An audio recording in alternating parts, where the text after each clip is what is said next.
भाई हमने ये वीडियो बनाई है, मेरे पास वीडियो है सारा। अब ये लोग रोकने की कोशिश कर रहे हैं, लेकिन डिप्टी डायरेक्टर डीएमए का कहना है कि पिक्टोरियल एविडेंस है जिसके तहत ये एक्शन हो रहा है, तो पिक्टोरियल एविडेंस के बगैर कोई एक्शन नहीं होगा। बाद में निकालना बाहर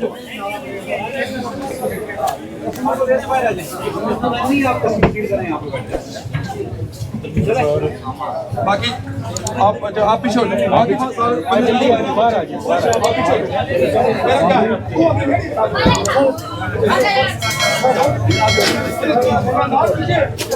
ये जो दुकान थी ये भी बाहर तक इससे सामान रखा हुआ था और सब जगहों पे कब्जा किया हुआ था, इसके ऊपर भी अब एक्शन हुआ है और ये दुकान भी अब सील की जा रही है।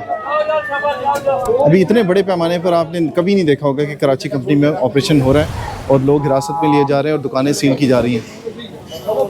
ये पहली बार ऐसा हुआ है कि डीएमए ने एक्शन लिया है।